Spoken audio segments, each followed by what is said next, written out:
and today is extra special for me because I'm going to be sharing a piece of my heart with you. So, for those of you who might not know, I wrote a very deeply and personal autobiography titled Miracle in the Storm, and this chronicles my pain, my resilience, and all the things that I went through in my life and the divine interventions that brought me out of them.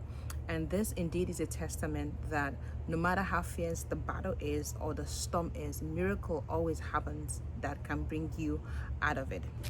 Today, I'll be reading a chapter or some parts of a chapter of the book, right? And if anyone here has read the book, please put a comment below of what you think about the book, your thought about the book, how the book has helped, or your opinion on the book, or what you think of the book, or whatever. Just let me know your thought on the book. So today, like I said, I'm going to be reading some part of, I think, chapter 2. Okay, join me.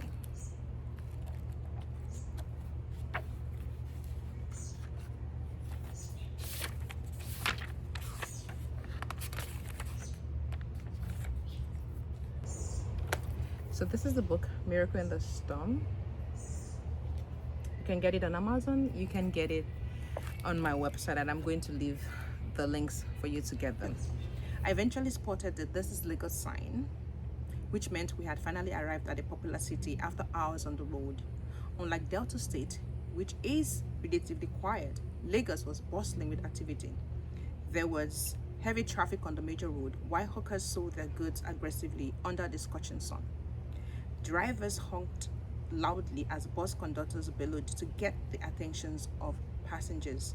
Commonly referred to as Eko by Yorubas, Lagos is the smallest state in Nigeria, with a land area of 356,861 hectares, including 75,755 hectares of wetlands. Yet it has the largest population of people in the entire country of Nigeria, being the second most populous city in Africa after Cairo and the seventh fastest growing in the world. Lagos is largely known as the economic and financial capital of Nigeria. As I watched the hawkers trying to sell bread to motorists, I thought to myself that there was so much going on at the same time. Everyone seems to be in a hurry to go somewhere or do something. Driving slowly through the traffic, it took another hour before we got home. Home was a beautiful duplex house in one of the few quiet neighborhoods away from all the noise and hustles and bustles. Francine and her husband were very rich indeed. We had underestimated their wealth. Although I had experienced wealth before, my sister's was different. The beautiful furnished house was situated in one of the premier estates in Oba. My sister's family occupied the left wing of the twin duplex, while another family lived on the right. As far as I was concerned, I was in another world. No farm, no market to go to.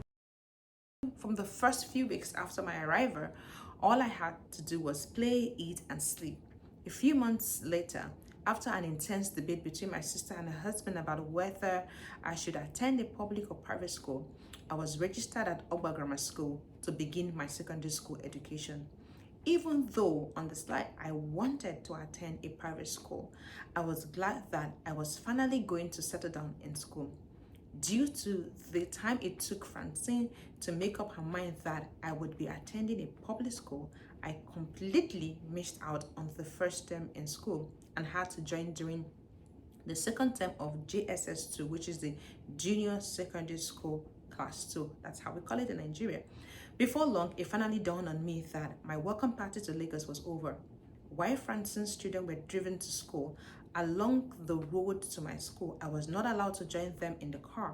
I was compelled to walk to and from my school since, according to Francine, my school was not too far from home. Francine began to nag and shout at me at the slightest opportunity. I began to live in constant fear. As if nagging and shouting were not enough, Francine began to beat and punish me for things that I did and did not do. I was not allowed to watch television even though the children were watching and I was with them. I was not allowed to use the telephone. I was not allowed to use the air conditioners at all. I was not allowed to go to bed at night until all the children were asleep, usually as late as 11 p.m. or at midnight. I soon began to wonder if this new life in Lagos was worth leaving my family for. In my second year in Francine's house, things became even worse for me. Though I had school books, uniforms, and sandals, Francine stopped giving me money for lunch, and I was not allowed to eat breakfast before leaving for school.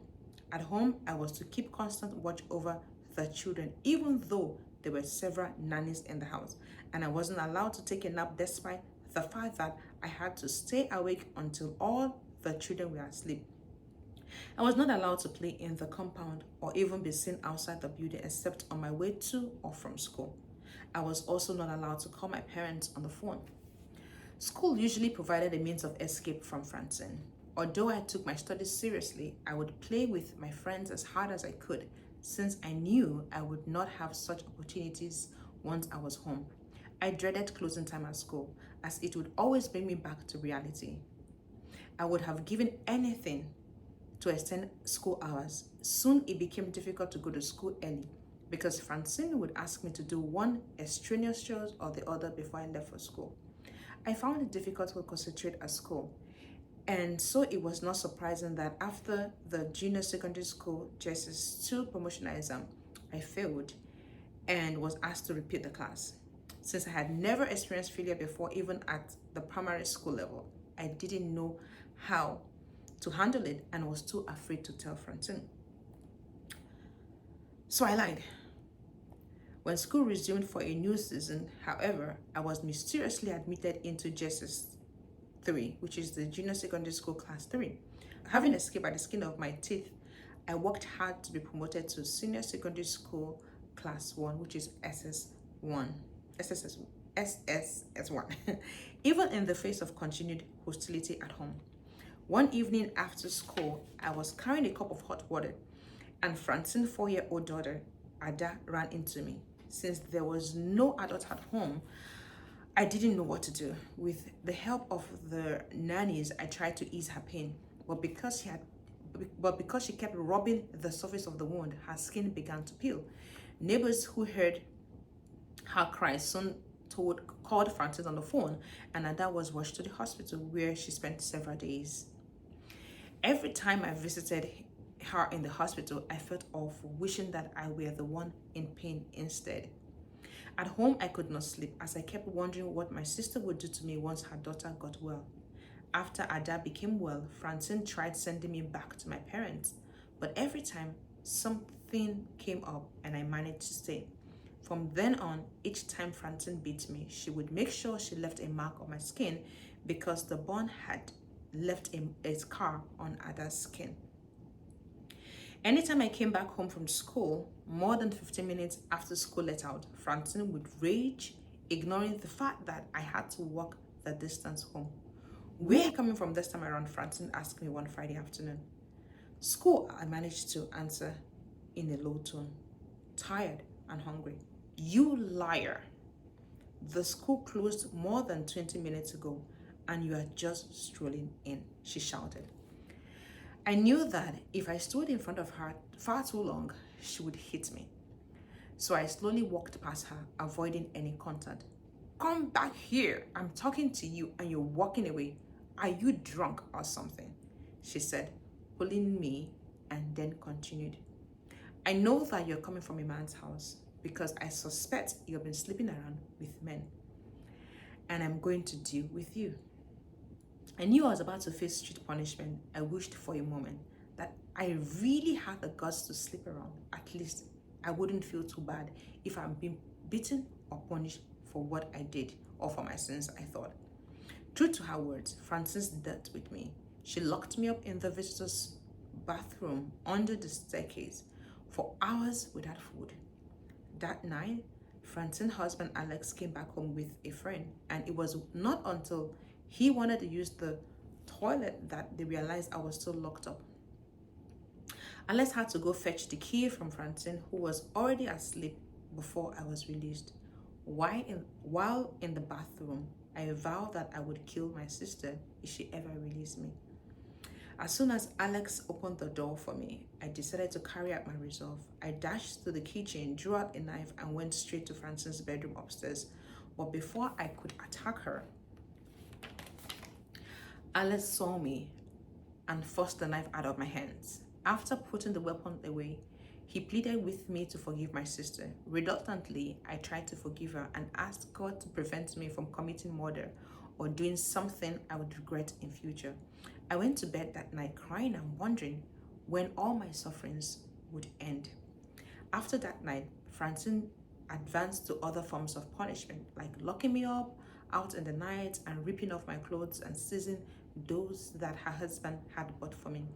The few times that Alice confronted Francine about her behavior towards me, it ended in an argument, with Francine insisting that, as my sister, she had the right to do as she pleased with me.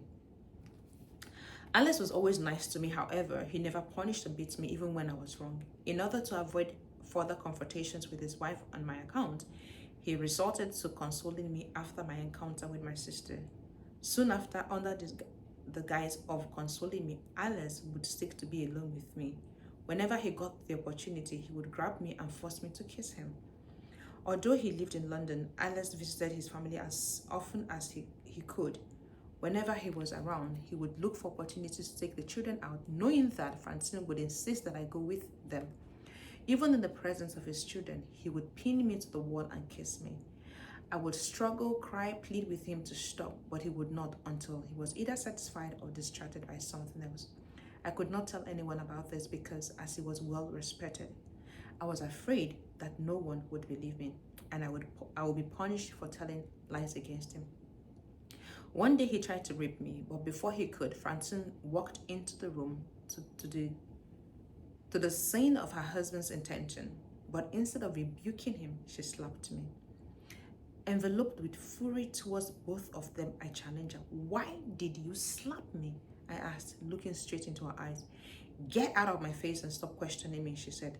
With my heart boiling with rage, I stood in front of Francine for what seemed like eternity. When words failed me, I walked out. "I don't want you in this room again. Pack your things now and move them to the nanny's room. That is where you will be sleeping from now on," I heard Francine's ear from behind me. I went straight to Danny's room with my heart in pain. Francine's yelling had woken everyone up and they wanted to know what happened. Since they couldn't ask Francine, they all came to me, but I refused to tell them exactly what happened. The next day, Alex apologized to me, claiming that he had been drunk and promising that it would never happen again, a promise he did not keep. Instead, he continued to make attempts at me whenever he was home. I lost the respect I had for him when I first moved in with my sister and could barely tolerate him anymore. I had held him in high esteem as he was more like a dark version of my father. He was tall, handsome, and well-built. He was also a power dresser, and I loved that about him.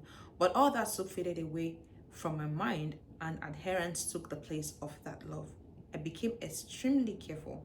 Anytime I slept in a room alone, I would lock it with the keys to ensure that Alex would not gain entrance. However, whenever the whole family traveled together, I would not be allowed to lock the door since I usually slept with the children, and Francine always insisted that she wanted to be able to check on them.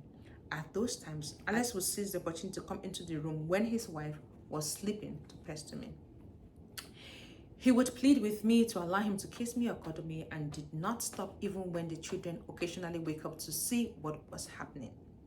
I lived in steady apprehension and many nights could not sleep, dreading the sound of the door opening and Alex walking in.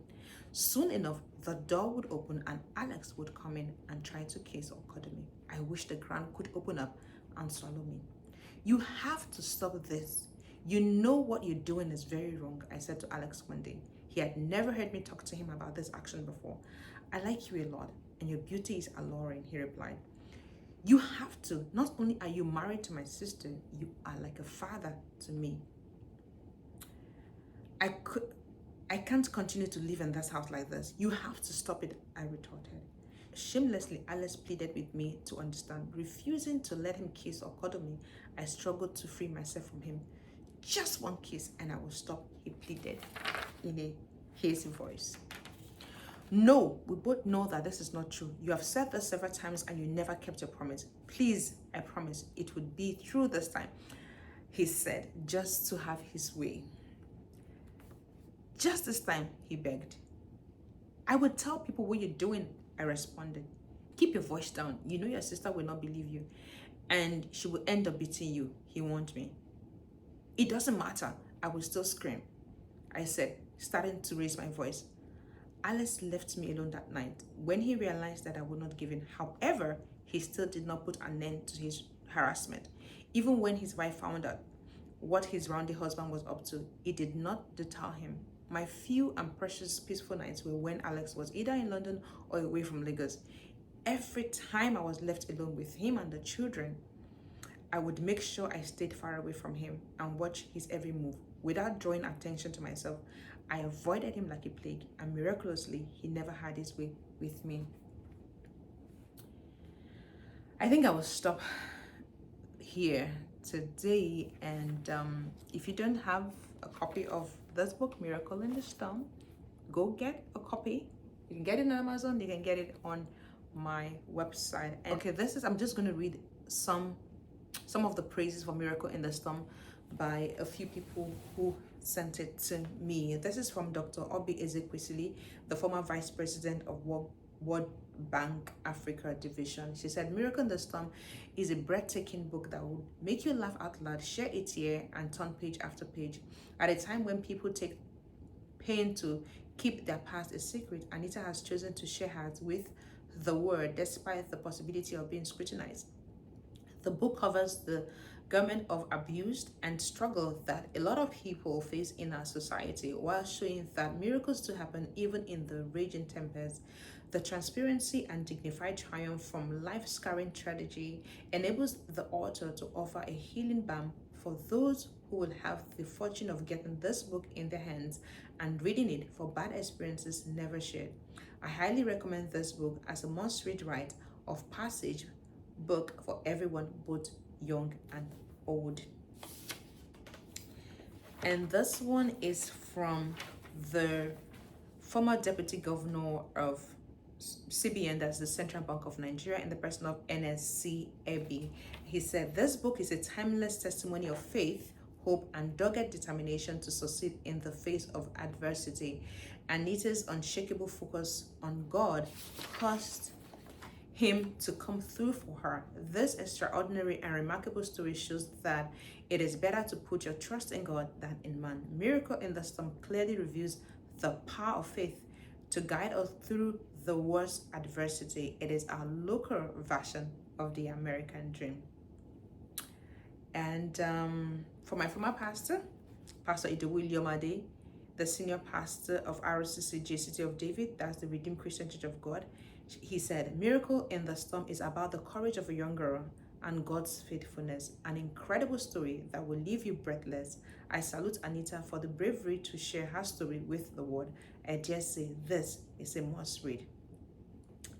And who else? I have Tiwa Onosoya, the publisher and CEO of Exquisite magazine. She said, reading through Miracle in the Storm, I couldn't believe that someone who went through all that could turn out the way she did, confident.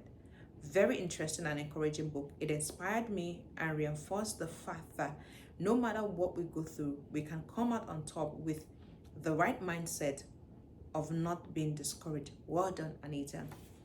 And then another person, Steve Harris, the managing consultant of Edge Execute, he said, Anita's narration of her personal life story and eventual triumph is a reminiscent of mine and several countless thousands in our society, in our nation today. It is amazing to see how, quite literally, God has turned her mess into her message. It is a great read, and I encourage you to get your copy. Then I have another person, Emmanuel Daniel. He said, a much needed and timely book that needs to be on your must-read list. If we all allow truth to set us free, as done by this book, we will see a great move of God in our lives. And then we have another one, Boyga Johnson. He said, this book will encourage you, especially our youth, to forge ahead in life, no matter the challenges and storms you've experienced. the heights you desire to attain are possible, and the Holy Spirit breathes upon the reader and what is read. I recommend Miracle in the Storm for all, both young and old. There you have it. You should go get your copy. It's about 196 pages. There's so many things I didn't cover and I can't cover it. So go get your copy, and I promise you, you will not remain the same.